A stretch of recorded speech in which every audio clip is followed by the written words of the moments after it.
ঢাকা জেলার ধামরাই উপজেলার সুয়াপুর ইউনিয়নের রৌহা গ্রামে ৩ ফসলি আবাদি জমির মধ্যে থাকা পুকুরে অবৈধ ড্রেজিংয়ের মাধ্যমে বালু উত্তোলন করছে বলে অভিযোগ উঠেছে।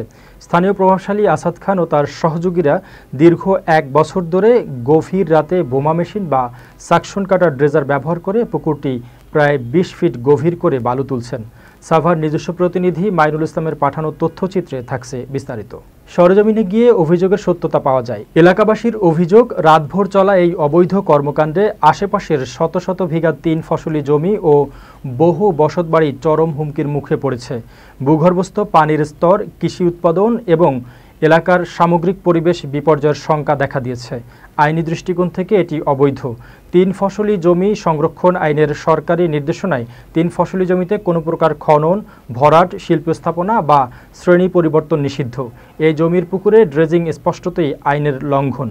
এই অবৈধভাবে বালু উত্তোলনের প্রতিকার চায় এলাকাবাসী।